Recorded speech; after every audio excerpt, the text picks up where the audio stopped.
I'm LeGrand Elliott. I'm Cindy Ayers Elliott. And we have a brand new show called Ag and Culture. We'll be discussing all things agriculture. But more specifically, how it affects farmers and ranchers of color with national and local guests. And of course, we're talking culture, food, wine, health, politics, education, and so much more. Join us for informative and fun conversation with guests from all over the country. It's a fresh new show, Ag and Culture, every Tuesday morning at 9 a.m. Central, 10 a.m. on the East, and 7 a.m. on the West. Watch us on our YouTube channel, MS Footprint Farms. And on WeBelieve.global.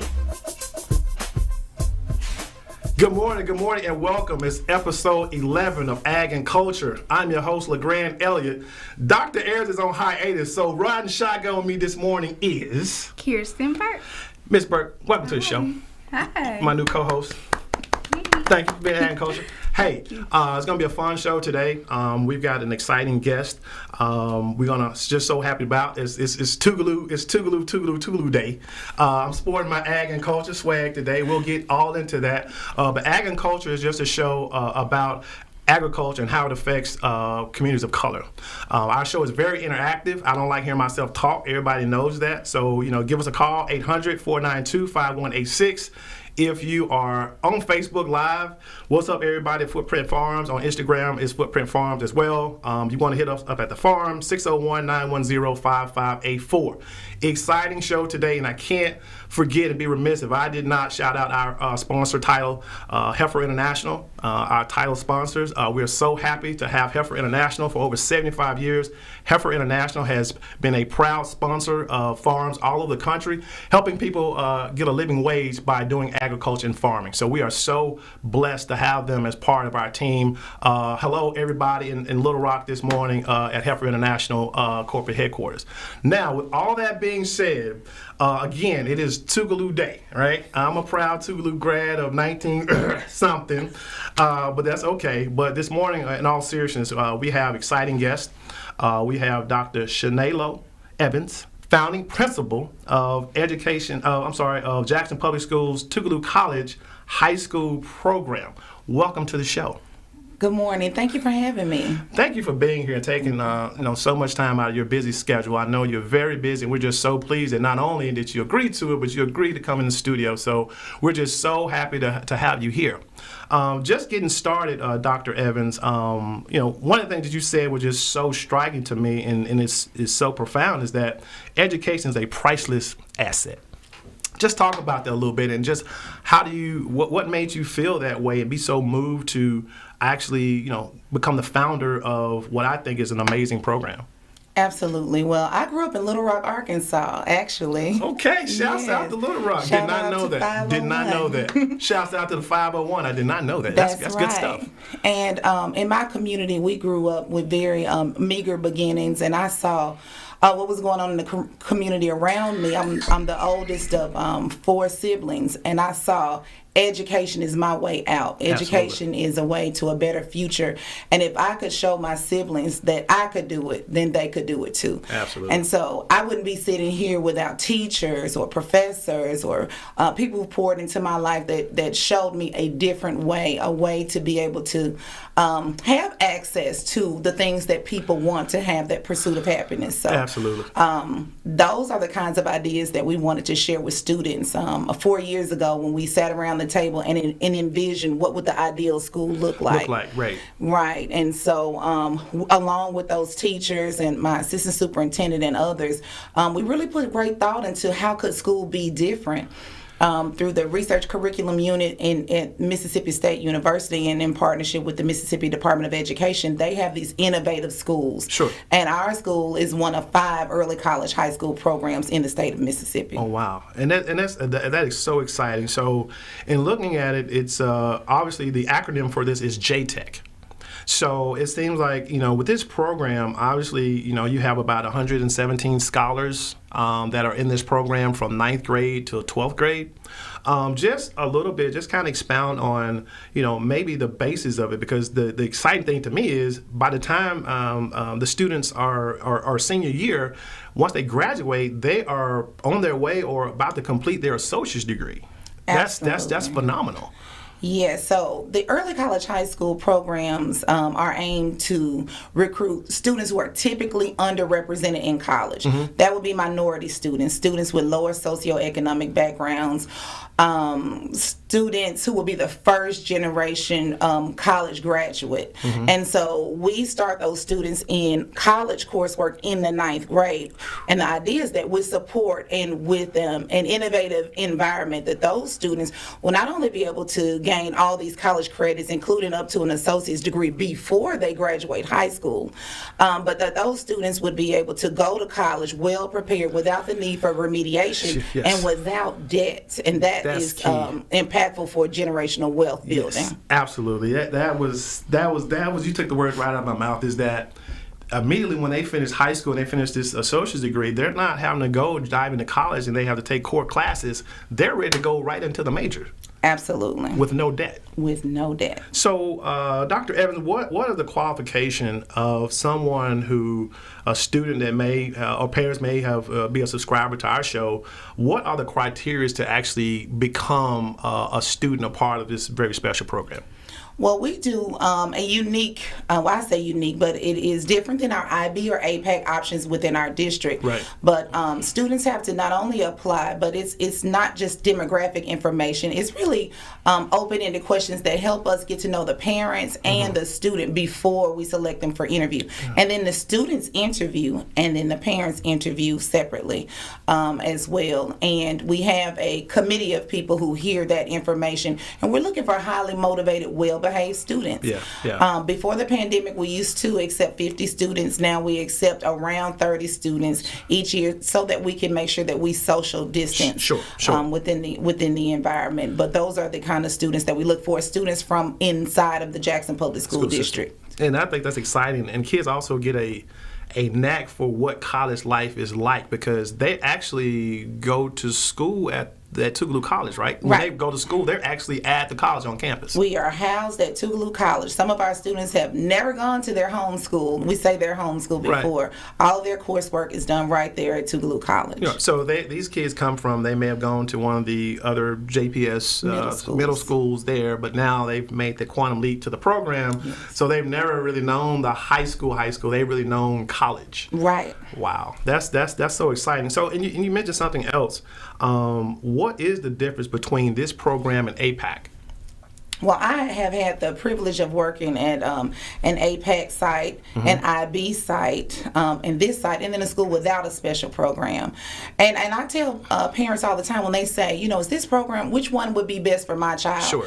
And I think that different children need different environments. That's what I love about our district, that there are so many options. Right. In APAC, that's geared for students who are interested in the AP, that advanced curriculum, or the arts. And if I had a student that was really interested in the arts seriously, they wanted to make a career out of this, they wanted to have that specialized training, APAC would definitely be the best place to be. They have an amazing program over there. I'm in awe every time I go in that school. Wow. And for the International Baccalaureate program, that's students who want a world view, who want to make sure that the languages are heavily a part of their curriculum, that they understand approaches to learn and how you approach learning various contexts and content subjects. And then for our student, the early college, it is really geared towards students who want a leg up on college. Who need help accessing college. Right. Maybe their parents have not gone to college and they don't even know where to start. Yeah. And so we are that support for them. Or students who want a smaller environment. We have class sizes about 10 students to one teacher. So it's really one-on-one learning. Customized educational pathways is what we say we specialize in. So, and obviously we have a product right here in studio with us that is a student there. Ms. Burke, you are a 10th grader, correct? Tell us a little bit about what you're doing and what J-Tech means to you. Okay, I am Kirsten Burke. I am a sophomore at the JPS Tougaloo Early College High School. J-Tech to me is really a program that I've excelled in. I have been able to be more of myself, and it is giving me a leg up on college, for real. Yeah. No, so Tougaloo still, you going to Tougaloo? I'm just kidding. But that's truly amazing. So you're a 10th grader. Yes. You are president of the sophomore class on the SGA cabinet, right? Congratulations about that. And you are just a super scholar. So how does that feel? I mean, you're 15 years old, right? And by the time you complete college, you may be 19 or 20. When most people are just starting to get into that's just so amazing. So you mentioned the class size. Is that beneficial to you, that one-on-one, or just having those peers are on the same kind of pathway and goal that you have? Does it make it easier for school? It really does. It truly does. I came from a school where we had a lot of kids in class, probably up to 30, which is how much we have in our grade. Wow. And so with only 10 kids in each class to one teacher, it really gives you a chance to have a focused view on your learning and stuff like that. So we were talking earlier, so you're actually taking college courses like as we speak. Yes, right now. So you're 15, right? Yes. I just want to make sure, because I'm thinking like, I kind of feel bad over here, but you're 15 years old and you're already taking college courses at 15. Yes, I am. I have 3 college courses right now, and one of those is trigonometry, and I take it in 10th grade. I did start taking college classes in 9th grade. I had about 2 college classes, 1 each semester, and now I have 3. So it's like that part of your college classes, you're actually with students that may be in front of you or behind you that actually may be actually kids that are going to Tougaloo. Yes, we have actual Tougaloo kids that are in our classrooms all the time. We see them every day. Wow, are you tutoring the college? No. But I mean, and Dr. Evans, that's just such, that's a lot, but it's a good lot. That here's someone who is this age and is already being prepared. So, I mean, that's just a testament to the idea that this was kind of founded on. And, I am just in awe, but because you have all these students and they're doing some phenomenal things and they're college ready, not only from a academia standpoint, but just how college life works, because you're actually somewhat interacting on a college campus. So now, if you do decide to go to Tougaloo, which I hope you go to, if you decide to do that, then you're already well versed in exactly what everything is, and that's good. That is really good. I mean, Dr. Evans, there again, your students, your faculty, are they JPS faculty, or is this hand selected, or how do they come up with that to brighten these amazing minds? Our faculty on the high school side is JPS, and we hired everybody at the beginning. We wanted to make sure that we had the right people who understood the vision and could help build the vision to become a top-ranked model school of innovation. But their college courses are all taught by Tougaloo faculty. They don't water it down. If you're a Kinchlow kid in the biology department, you're a Kinchlow kid and you earn every grade that you get in there. And so we find that that's amazing. Kirsten will have 24 hours at the end of her sophomore year. That's your first year of college. Basically done. That's already under the belt. Absolutely. You're a bad girl. You're a bad girl. Thank you. I mean, that is just an amazing feat, an amazing thing that, number one, is at, I think one of the greatest schools on earth. But I think it fits the mold of what you're doing. You want smaller class sizes, then Tougaloo is that campus. It's not too big, it's not too small, and I'm just really thankful that JPS and Tougaloo have partnered with this program. So this is year 4, am I correct, of the program? Will you talk about that a little bit? Right. This is year 4. We were founded in 2018, and we have 22 seniors, so we're looking forward to 22 of our students graduating in May, and they will actually graduate from Tougaloo May 1st. Before they graduate from JPS, May 31st or June 1st. Whoa. Rewind the tape. Whoa, go back. So you're saying that your seniors are going to graduate college May 1st. Right. And then later on in that month, they'll get their high school diploma. Absolutely. If they meet all the requirements, they graduate. They will have. They'll be college graduates before their high school graduates. And that's why I want to. Wait a minute. Say that again. I was like, well, maybe she said that. No. But no, that's correct. Yes. Wow. May 1st, your seniors are graduating. That is phenomenal. Wow. JTech program, Jackson Public Schools, Tougaloo College High School program. Very interesting stuff, and even about you, and we'll get into that in the next segment. You mentioned that you were raised in Little Rock, Arkansas, so we'll kind of get into that because this show is ag and culture, and I think you've got a couple of agriculture stories that you want to share with us, and I'm so excited that you are because this show is about ag and culture, and obviously it's Women's History Month, and we want to be very cognizant of that and celebrate our future leaders and our leaders of today. You're watching Ag and Culture. We'll be back after this quick break.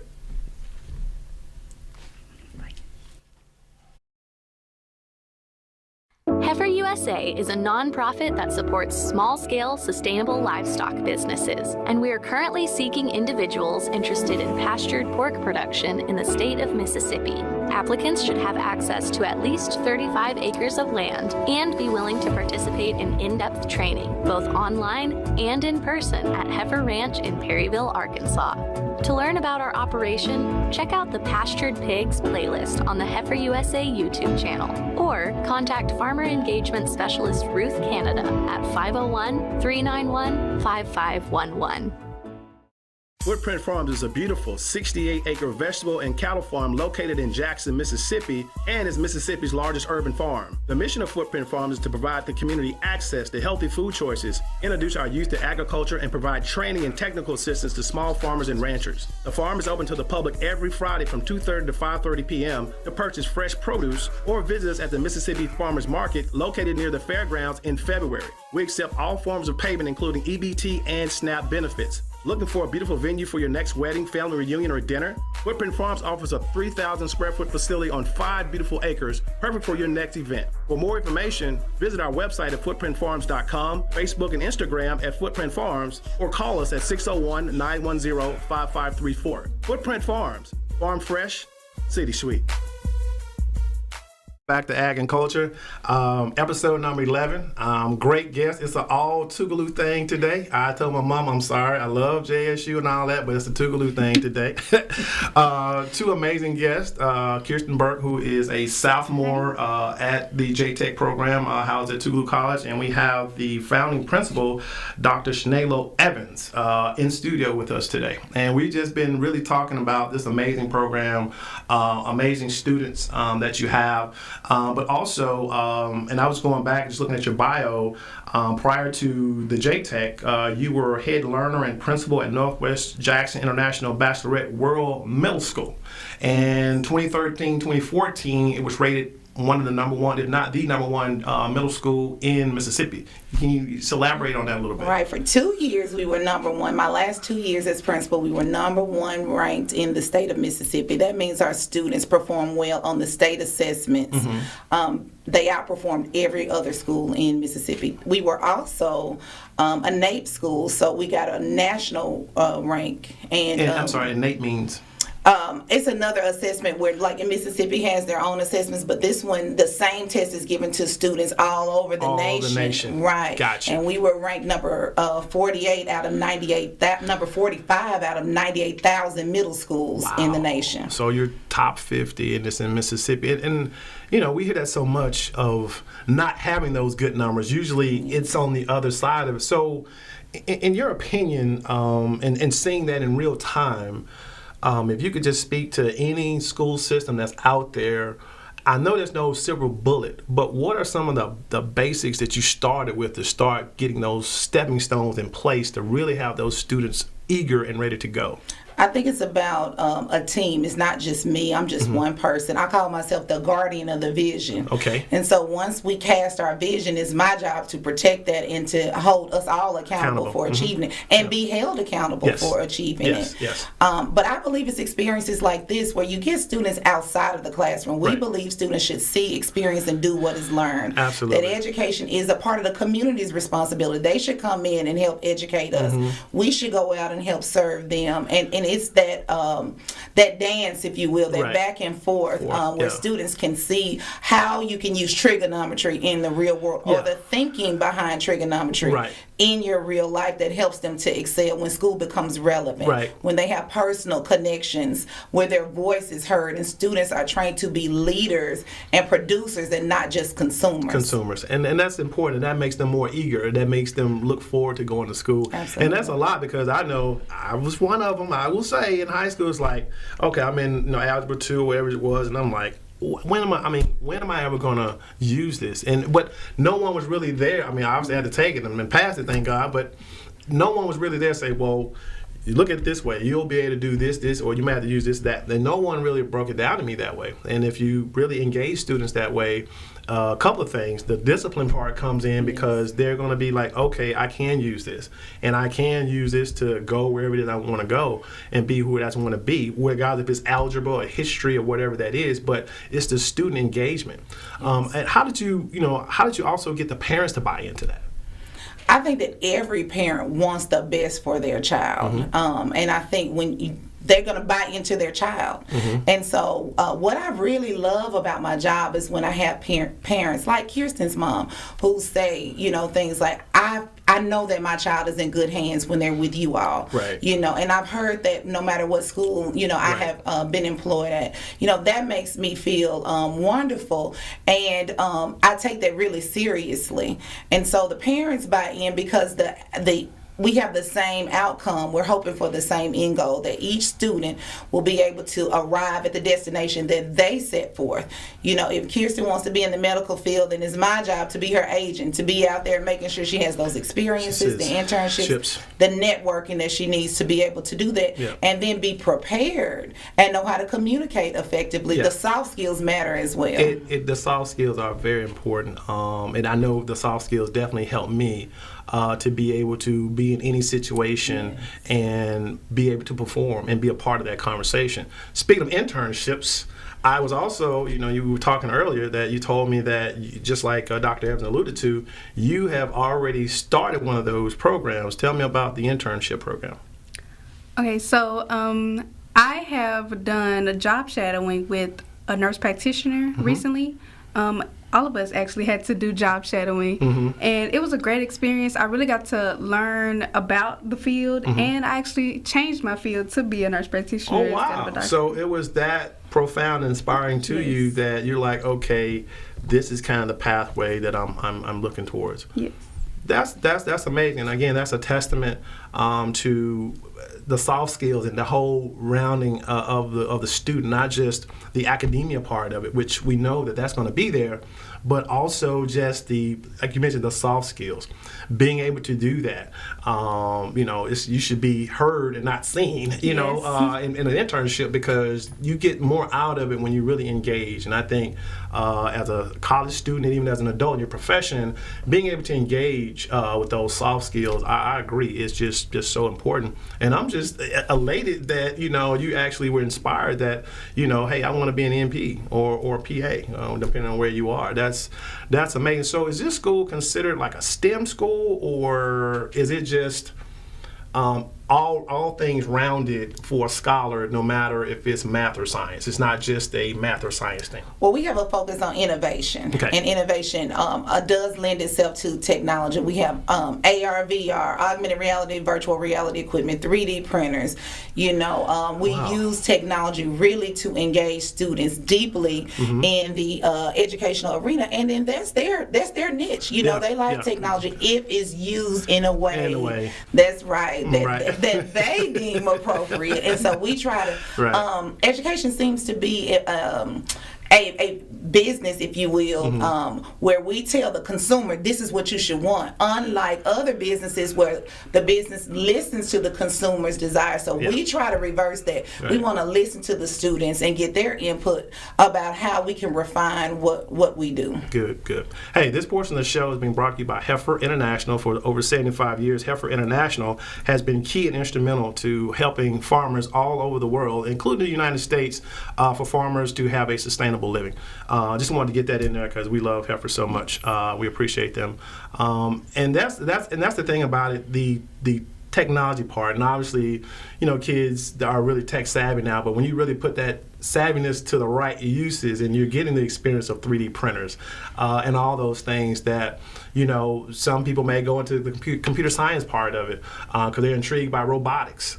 So that's the stuff that ag and culture, we want to definitely provide that pathway to allow those foundations to be built, and anything we can do to encourage that, we definitely want to do that, you know, always. So just kudos, you know, to the program. It's just still a phenomenal thing that you have going. So let's talk about the pandemic, and obviously that paradigm shifted everything that we know. Even now, I don't think things will ever go back to the way it was. You know, I was just the other day like, oh, I just run by the store at, you know, 8:30 and the store was closed.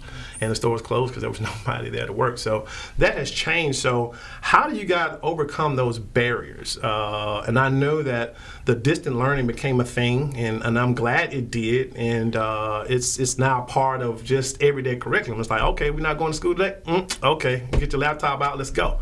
So how did you guys tackle that, but not only tackle it, keep the same pace and motivation to keep those kids going in just unprecedented times? It goes back to the team. You know, we're in the people business, sure. and having the right people around the table, the right parent support, district support, student support. I have found that even a pandemic can't stop you. Our test scores actually increased over the pandemic. We right now have the highest U.S. history scores in the state of Mississippi, with 93% of the students scoring proficient or advanced. Wow. And I'm sorry, that's in biology, and we're number 2 in U.S. history with 91%. And so even during the pandemic, we scored high because our teachers, we met actually over spring break to say, okay, what shifts do we need to make? Right. What new learning do we need? Right. Who can go out there and get that learning and come back to teach us? Right. And then we continue to evolve. Right. And so we wanted that same interactive spirit, that same community coming in. We didn't want to lose who we were because we were virtual. We had to find a way to do it and do it even better in a virtual arena. And that's something I'm proud of the team for being able to do. And that's one of the things on our show we've been really pushing, is that we saw the good in it. As far as kids still being able to perform at a high level. So for you as a student, being at home every day, having to have that discipline that you are at home and you do kind of have that freedom, but as a student, how did you have to reorganize your life and your time management? It was very challenging for me last year when we were virtual. I really have to learn time management, and like you said, discipline. I really have to discipline myself to be like, okay, I have to get up, I have to go to my virtual class, and I have to do my work outside, like at my house. Sure. So it was challenging, but I actually learned better, more like I learned more. Yeah. When it came to virtual learning. And I know that as a student, sometimes you feed off of other students. The synergy feeds off of other students. So, not being able to have that synergy, you can see people virtually, and I'm sure, with, FaceTime and all this stuff, you still had interaction with your peers, but it seems like it took away some of the synergy, but it seems like you guys had to, grow up really quick and really understand what time management and discipline really means. It's kind of easy when you go to class and you're actually physically there. Well, I kind of know the task at hand, but when it's on you, you got this syllabus. Now what do I do? So, and it's interesting from a student perspective, and also how the mental part of it. Not being able to socialize, or missing out on some of the things that we've always enjoyed in school, whether that's homecoming or whether that's the prom or whatever that was. Just being able to overcome that and see the bigger picture. So, hopefully we're getting this pandemic away. Well, we're hopeful that it's slowly going away. But the other thing was the connectivity. Yeah.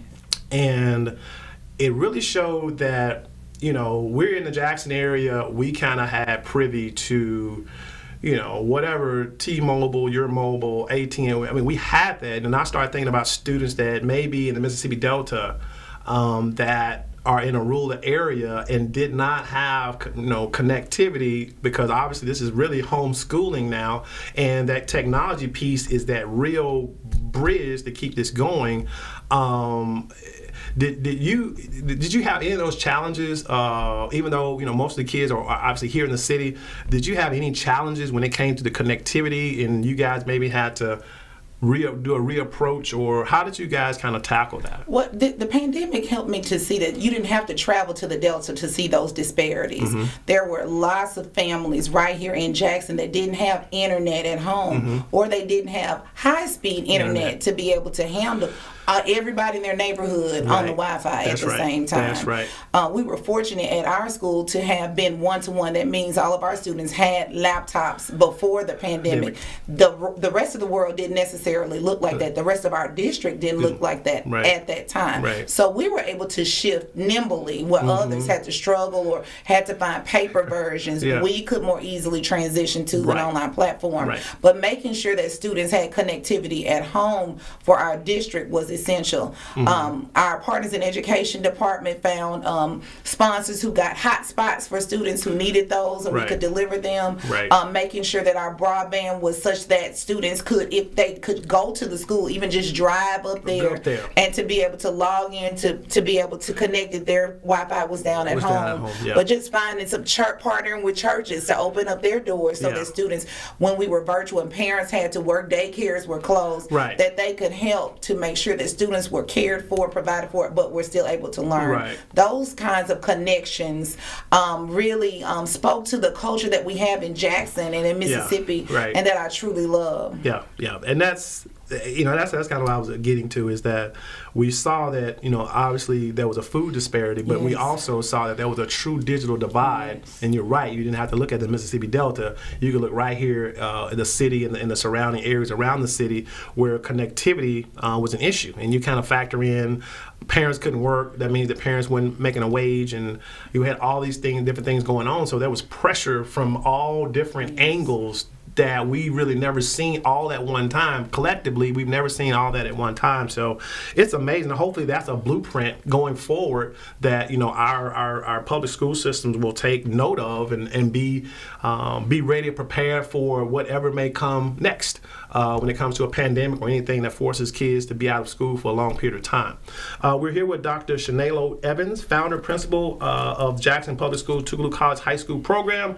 You are watching Ag and Culture with my co-host riding shotgun, Kirsten Burke. We'll be back after this.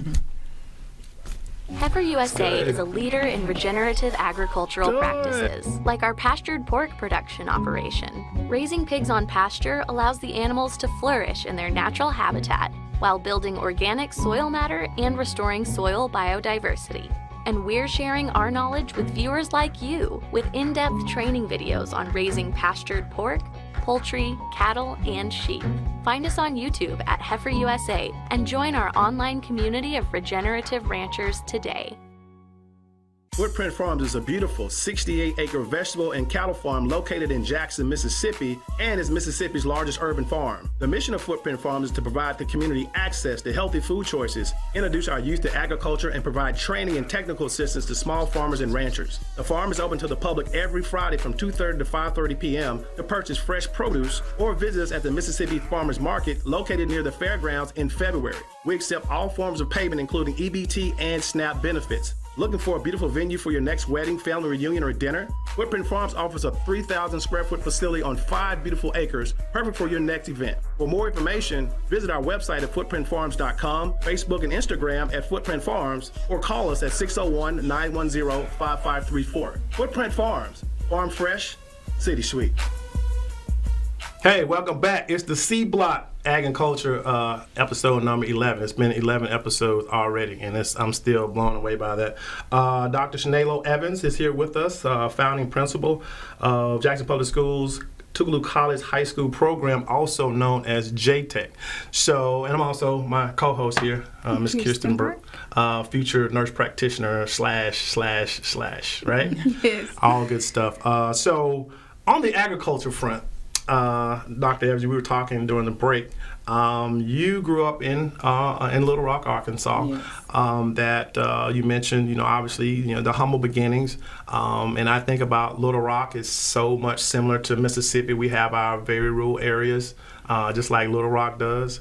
Tell us about your family, and as I understand it, your family did have a small farm in Little Rock. Well, I grew up in Little Rock, Arkansas, which is very urban, but I was raised by my grandmother, and so I spent a lot of time with my great-grandparents who, I don't know if it's a really kind of large garden or a little bitty baby farm, but I know that, the process of growing your own produce or fruits and vegetables and seeing it start from a seed and then, checking on it and being able to eat without having to go to the grocery store was really impactful. He also had a flower garden, and so I was saying earlier that this year in particular, I've really been thinking a lot about how I want to get back into that just the energy of being able to be a part of helping something to grow and then to be able to watch that over time and enjoy it yourself. Especially during a pandemic where everything seems scarce. Or now as prices are rising, or all these pesticides or whatever, it would be good to know what I'm eating. Exactly. And I value the work that people like you do. Oh, we appreciate it. Like I said, it's I'm just one cog in the wheel. It takes the entire team from Dr. Ayers to Danny Murray, who's our master grower, to Mr. Will, who is an exceptional assistant grow master, Miss Wendy Murray, who handles our logistics because we pack so many boxes and we do so many different things, and that's kind of what we wanted to do. And during the pandemic, it showed us that we had to step up because you would go to Kroger, you go to Walmart, or you just pick something and there's nothing there. And you had people who it didn't matter how much money you had in your pocket, that we had to come up with a way to figure out how can we get this out, that we're still growing. We were blessed that all of our people, we got our COVID test, we social distance because we knew this was the lifeline and we all had to stay healthy. But to be able to, we came up with, I call it the Chick-fil-A phenomenon, is the drive up and how that we patterned what we did after that, because obviously we wanted to distance. So we had our web designer to put all of our stuff online. You could go check off, you want this, that, and that. You could pay for it, and you would come up, somebody would meet you, we get on the walkie-talkie and say, we got 2 boxes for Dr. Evans. You would come up, turn around, pop your trunk, we put it in there because you've already paid for it, and we let you go. And we saw like, wow, and we started putting it out there, and the response was just overwhelming. And to us, it was like, oh my, but it was a good oh my to say that, wow, this is really real, and people really appreciated that and so much needed. And being that we're on the west side of Jackson, we were already in a food swamp where we had no access to fresh fruits and vegetables in the area without having to go 5+ miles somewhere else. And to be able to be in that community and us being able to accept SNAP and EBT and all those things, it really brought the community in to be like, wow, we're actually, something like this exists in our community, and it actually helped us change palates, because if this is kind of what all you had to eat, you had to kind of try it. And what we try to do is not just sell it to you or give it to you, but we try to bring in chefs, and we're going to do more of the YouTubes where it shows you how to prepare this stuff, that you can eat it, and it's actually obviously the nutritional value for you, but also the fact of you're eating healthier and you're preparing the food and not overcooking the food. So, I'm a Southern boy and I love greens like everybody else, but I learned and evolved that, kale tastes just like regular collard greens. If you like collard greens and you don't like kale, most people are like, I don't like it. And they start eating like, oh, these greens are good. Like, that's not green, that's kale. So it really helped to change a lot of people's palates where they may not even like kale or even vegetables for that matter. But when it came down and everything hit the wall, this is what you had to eat. So it really helped us develop our passion and to even pursue that passion even more, because we know that there's a need. and we want to get more kids into agriculture. It's not the cows and that part of it. There's so many more things. I mean, agriculture, it has scientists. Yes. It has CPAs. It has lawyers. It has people who are agriculture certified drone pilots. It has all these unique things, and it's not just about the farming operation itself. So we want to also be our mission to let young folks know that agriculture is alive and well. Agriculture is a multi-billion-dollar a year industry, and that it's one of those untapped lanes that people of color, we were in. And like I was sharing with you earlier, as African Americans around the country, we had over 1 million to 2 million acres of land in the United States, and we have lost over 90% of that. Which says a lot that we need more young people in agriculture. The average age of the average farmer in America, black farmer, is about 70 years old. So it's behooves me. I was a corporate America guy, and I saw my mom, and we share this story all the time. And, when she said what she was going to do back in 2010 when we started Footprint Farms, I honestly thought, like, Mom, are you okay? To go from being, a corporate person to saying, we had all this property, but we never farmed it. And she just had this epiphany that, this is what we're going to do. And we look at, 10, 11 years later, here we are.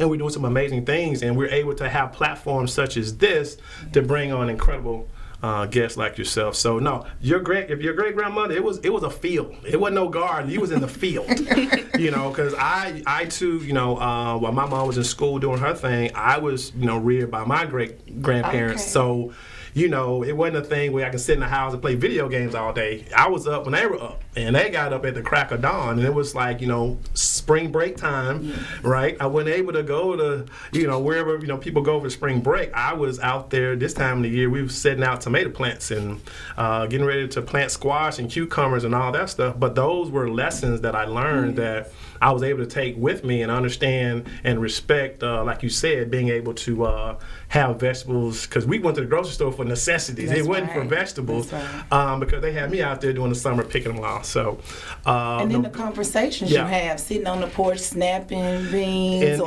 picking greens, shelling peas. That's priceless. It really was, and it's a lost art that we don't have anymore. But there again, I'm glad to see the nostalgia for agriculture is really kind of hitting an all-time high where you've got people into urban agriculture, which is what we do. We're the largest urban farm in the state of Mississippi for now, and I'm hoping there'll be another larger one that we set that trend. But just seeing more people get interested in where their food comes from, which is so important, and getting our young people to definitely put vegetables on their radar again, because you guys have all these choices. I mean, you've got a drive-through for everything. You've got Uber Eats. You've got everything that you want to do. So so definitely we want to get you involved in that. So Kirsten, I would be remiss, because everybody's looking at this and they're like, that's nice. So just want to talk to you and bring you back into the conversation. That's a very nice mug. This one as well. I don't know if they can see that one. You see it? See that? It's real TV. It's real water in here, right? So just to talk about your company. You're a young entrepreneur as well. Not only are you a JTech student, you are a entrepreneur, and your company is called Reborn. You want to talk about that? Yes. So I created Reborn after my late grandmother, who passed away. Her maiden name is Born, and it's spelled differently. So that's why I created Reborn, and I used the butterfly as like my symbol, because it's symbolic for change and growth. So my grandmother, she did have family who owned, I guess, a little land. So we have some land out in Prince, Mississippi. Straight country. Hey, of course. I love it. And she did grow up with like the chickens and all the crops and stuff. She really hated chickens. It was bad. I do too. She doesn't like animals now. She didn't like animals. So that's who I created my company after. I always wanted to be an entrepreneur. thankfully and fortunately for my parents, I've never had to like want for anything. Sure. But I always wanted to like have my own money. Yeah. So hey, you know what? I hope my son's listening. You heard that? Her own money. But no, continue. Yeah, so I always wanted to have like my own money and make my own company, and I like that people get to express themselves, and I like to design stuff, and so that's why you see the mugs and the shirts. Yes, so this is all Reborn, and we're just so proud of it. Our sweatshirts, shirts, Heifer sent us the information to be able to put on these mugs, and she completely did all this herself. We even have one we wear on the farm called a Cow Whisperer. It's just so fascinating that here you are at 15. You're doing all these amazing adult things that is just so great, so mind-boggling, but just so great. And just talk about, as I understand it, we were talking, you actually did all the steps of actually going to the Secretary of State's office, incorporating your business, as a 15-year-old. So what was that process like?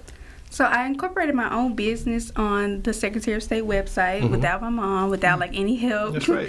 And it wasn't hard, but you really had to know what you were doing. That's right. And so you have to use those skills that you learn, and you have to be able to be like, okay, I'm gonna do this, and I'm gonna incorporate my business. And I wanted to have something like real and legit that I could use. Right. And it's, it don't get no, it don't get no realer than this. I got, the folks in Little Rock at Heifer. It's like, hey, where's our swag? We want some ag and culture swag. And we're just so impressed with that, and we want to always, give young folks and give, young students the opportunities, young entrepreneurs, that it doesn't matter what age you are, if you have an idea and a passion, that you should always follow that passion and push forward.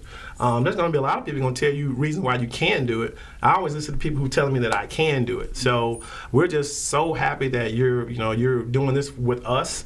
Who knows where, ag and culture, we're already in copyright talks now. So it's a very phenomenal thing that you're doing as a young person. And we always want you to always put your best foot forward. Continue to do what you're doing, because the sky's the limit for you and your cohorts in your class. Yes. So tell me about that. Are you like, with the classes being smaller, are you guys really close? You have really close friends, and obviously like that, just like Tougaloo for me, you have friends for life. So how's that? Does it kind of work the same way? Yes, it does work the same way. I love my classmates. A lot of them are entrepreneurs, and they've done stuff that I've like. Some of them play piano. I never do that. They can play piano. But they do a lot of sports. They swim. They play basketball and football. So our school is not just academics. We do have kids that do play sports or are interested in arts and play piano and the saxophone and stuff like that. They also have their own businesses. Like one of our friends has a web design business. And some of them make bracelets. They make T-shirts like this. Sure. And they also make cookies and treats and stuff like that. So we have a lot of entrepreneurs at our school. So it is inspiring. So is there, like, do you have curriculums or part of it where you guys foster that entrepreneurial spirit? That was one of the things in 2018, when we thought about what's the ideal student you want to create. And entrepreneurship, we believe, is essential. We want that handing down family businesses aspect of our school culture. And so Flight Talk Fridays, every other Friday we have people. We're the Eagles, so we have to learn how to fly. So we have our Eagle Flight Queen. Talk. That's right. So we bring the community in and we show students untraditional career pathways, and we push them to go ahead and start these businesses now, monetize it, make it, like she said, a real entity. Yes. And we believe that's important, and we think that when they do it, then even their friends who are not at our school, they will be inspired to do those things. Absolutely. And then we can support each other's businesses. Phenomenal. It seems like, you guys got it all worked out. It's like, I'm sure you got the planners that do everything. The students are really a part. And it kind of goes back to you talked about at the middle school, is that once you have that engagement and you have that buy-in, and you have students who don't wear this ego tripping on their shoulders, but they're willing to share and to have those synergies to help others and inspire others to be entrepreneurs as well. I love it. I love it. Ag and Culture, episode 11, having a great time. It's a Tougaloo thing today. Dr. Shanelo Evans, founding principal of Jackson Public Schools, Tougaloo College High School program, J-Tech. We'll be back after this. At Heifer USA, we believe the backyard gardener can have a huge impact. on their land, in their community, and on our climate. That's why we provide free virtual workshops for beginning, intermediate, and professional gardeners, teaching regenerative methods for growing healthy food while improving soil quality. Find us on YouTube at Heifer USA and join our online community of regenerative growers today. Footprint Farms is a beautiful 68-acre vegetable and cattle farm located in Jackson, Mississippi, and is Mississippi's largest urban farm. The mission of Footprint Farms is to provide the community access to healthy food choices, introduce our youth to agriculture, and provide training and technical assistance to small farmers and ranchers. The farm is open to the public every Friday from 2:30 to 5:30 p.m. to purchase fresh produce or visit us at the Mississippi Farmers Market located near the fairgrounds in February. We accept all forms of payment, including EBT and SNAP benefits. Looking for a beautiful venue for your next wedding, family reunion, or dinner? Footprint Farms offers a 3,000 square foot facility on 5 beautiful acres, perfect for your next event. For more information, visit our website at footprintfarms.com, Facebook and Instagram at Footprint Farms, or call us at 601-910-5534. Footprint Farms, farm fresh, city sweet. Hey, welcome back. Episode 11. And we're in the D block. It's almost, an hour goes fast talking to you guys. I've been having a whole lot of fun here on set. Like I said, it's the Eagle Queen thing today. Dr. Shanelo Evans, who is the principal founder of JTech, the Jackson Public Schools Tougaloo College High School program, phenomenal program, and one of her pupil students, doctor. That's almost, right. And I said, you know what? I'm gonna speak it up. Dr. Kirsten Burke, that's with us. Just having such an amazing time, talking to two phenomenal women who are future and present as we celebrate, celebrate women in Women's Month in March. So I am just super excited to have these two on the show, and we're just, like I said, just talking, having a really good frank conversation. Dr. Evans, I'll just go back. If you have parents who may be watching this and they are very interested in we have middle schoolers who are getting ready to, what do the students need or prepare for, or how can they get more information on the program? Well, how to apply is on our school website. We actually just finished our round of interviews, and we have sent out our admissions letters for our 8th graders who will be rising 9th graders next year. So in January of next year, for 7th graders who will be 8th graders at that time, that's the time to start looking at the Jackson Public Schools website, Tougaloo's website, or our website, which is housed on both of those entities' web page. The web pages. So the JPS one, the main one, I'm sure there's a link somewhere, and obviously you can go to Tougaloo College. Yes. So with the college, obviously you guys are housed there. How is the synergy between the leadership at Tougaloo and you and your team? Well, we appreciate Dr. Walters and her whole team for really believing in this program. I think that kind of collaboration between colleges and K-12 really produces a different type of student. And I think that when Kirsten steps out into the world of work, or to complete her bachelor's degree, whether it's at Tougaloo College, which we hope will be her home, or somewhere else, we know that she will be well prepared because of what's been invested in her and her cohorts within Jackson Public Schools and Tougaloo College. That's phenomenal, and I think that you couldn't have a better match made with partnering with Tougaloo College. They truly are very serious, as most colleges should be, but they're very serious about not only the education, but making sure that each student receives that attention. And I can speak for that, is that when I went to Tougaloo, I felt like I had a one-on-one connection with the professor. I wasn't just another ID number or social security number to them. I was a real human being that they wanted nothing but the best for me. So with that, I am just so grateful to have professors and faculty and staff who really, really pushed us. When we thought that I'm done, I'll never get the senior paper done. You know what? One more semester ain't that bad. It'll be okay. My mama won't like it, but nonetheless, but they would push, and you really don't know what you're capable of until you sometime need that push. And it seems like this JTech program definitely gives you that push. Just when you think you can't overcome it somewhere, some way, with all the motivation and people want to see you win, it just kind of pushes you and propels you into doing some things, phenomenal things that you may not think that you can do. And I'm pretty sure, I mean, as a 15-year-old, I could only imagine, I would be so intimidated that I am on a college campus and I am taking college courses and I'm looking to my left and I'm looking to my right, and here are kids who are already in college, and here I am at 15 and I'm in the mix. And not only in the mix, I'm mixing it up, and it's a beautiful thing. So Kirsten, as a young entrepreneur and somebody, your peers obviously on spring break and people are watching, what words of wisdom or advice would you give a young entrepreneur, whether they're 15, whether they're 7, or whether they're 18 or 20? What advice would you give when somebody says, you know what, this year I'm putting on my bucket list of my things to do, I want to start my business as an entrepreneur? What could you maybe tell them to inspire?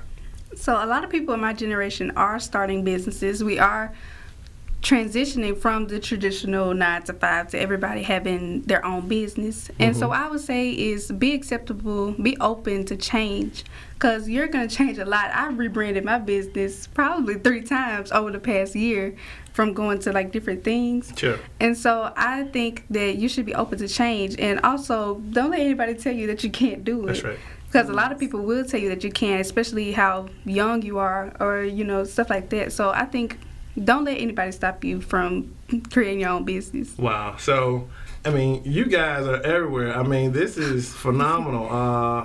Miss Kendra Brown says she loves it. Hey, Kendra, we're glad you're loving the show. Even Dr. Ayers is chiming in, understand the need for our future. Hello, Miss Burke. Hey. Hey. Phenomenal. The Garden Club Project, Love for Entrepreneur Spirit. This is, has been a great show, and it shows that, people are really taking heed to what we're trying to do. We're trying to promote, young entrepreneurs and celebrating our students. So many times we celebrate athletics so much, but we want to make it a thing where we're actually celebrating academia. And it's just so refreshing to see someone your age having so many, marvelous ideas. So the sky is truly the limit for you. We're so proud of you. Just keep it up. Dr. Evans, I just want to give the floor to you. I mean, whatever you want to look into that camera, you want to talk to us, just in the importance to you of this program. Well, I want to start by thanking you all for allowing us to be on the show and talk about JTEX. I think it's a phenomenal opportunity. I also want to commend Kirsten because she's owning businesses. She's the SGA president for her class. She also has above a 4.0 GPA, so that's something to celebrate right there. Wow. Yes. Wow. And I just want to, speak to all students everywhere. What I have found is that there are great, creative, amazing students at all schools, and all over Jackson.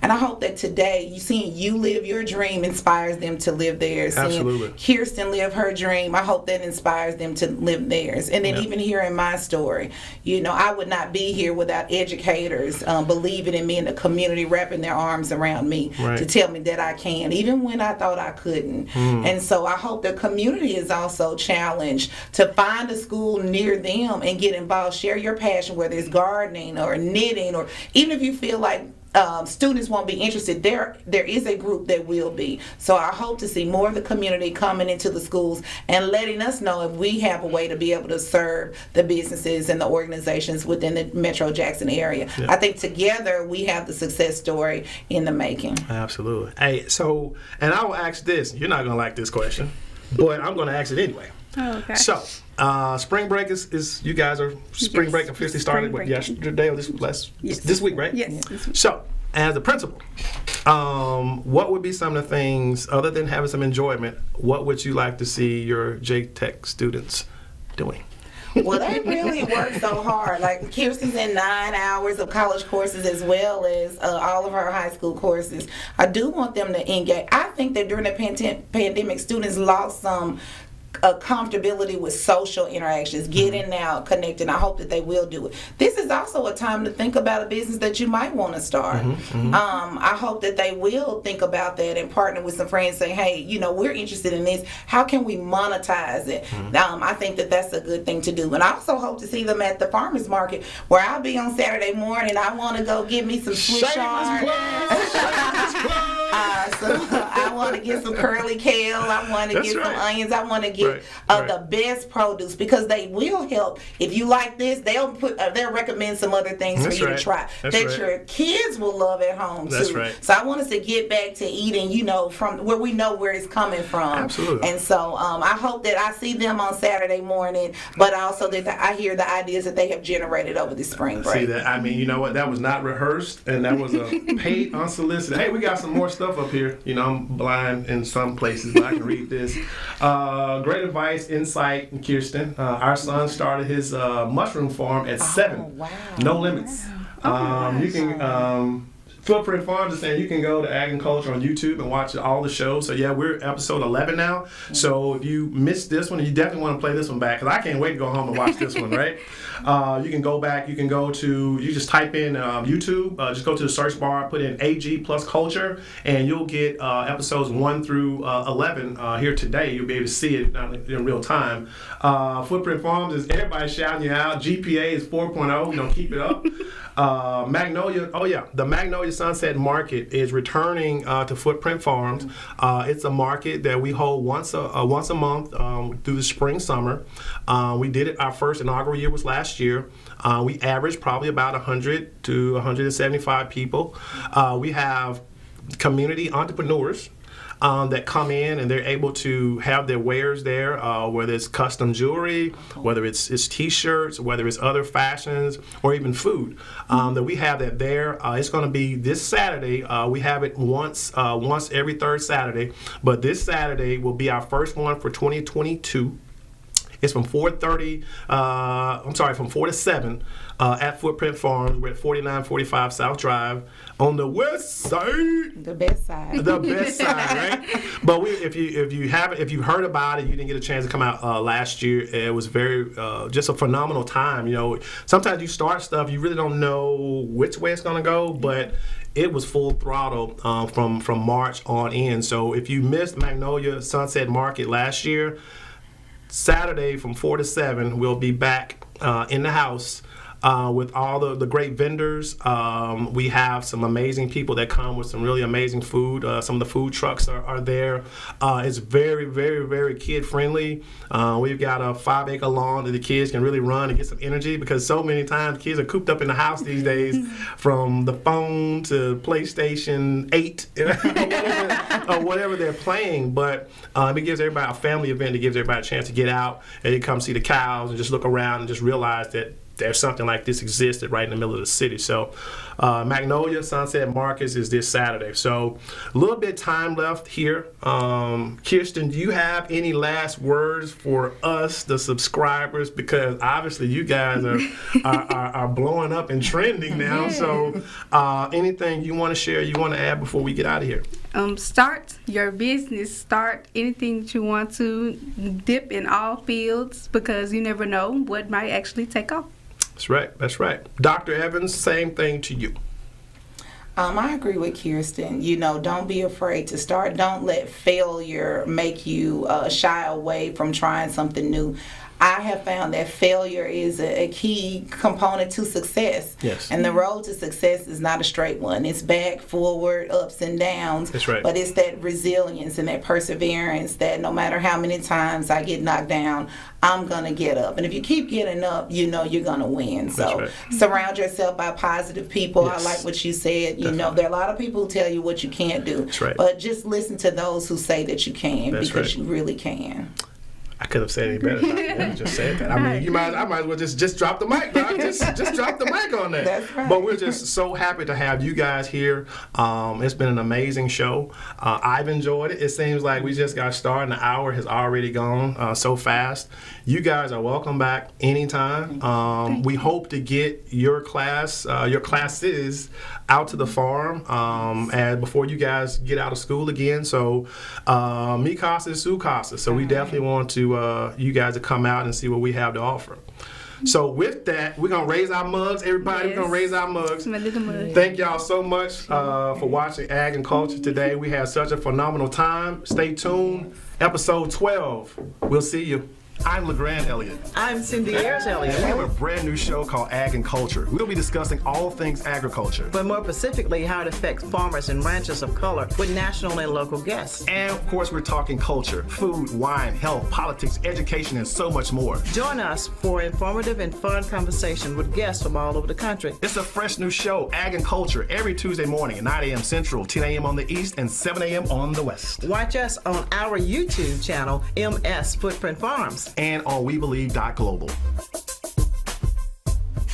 Footprint Farms is a beautiful 68-acre vegetable and cattle farm located in Jackson, Mississippi, and is Mississippi's largest urban farm. The mission of Footprint Farms is to provide the community access to healthy food choices, introduce our youth to agriculture, and provide training and technical assistance to small farmers and ranchers. The farm is open to the public every Friday from 2:30 to 5:30 p.m. to purchase fresh produce or visit us at the Mississippi Farmers Market located near the fairgrounds in February. We accept all forms of payment, including EBT and SNAP benefits. Looking for a beautiful venue for your next wedding, family reunion, or dinner? Footprint Farms offers a 3,000 square foot facility on 5 beautiful acres, perfect for your next event. For more information, visit our website at footprintfarms.com, Facebook and Instagram at Footprint Farms, or call us at 601-910-5534. Footprint Farms, farm fresh, city sweet.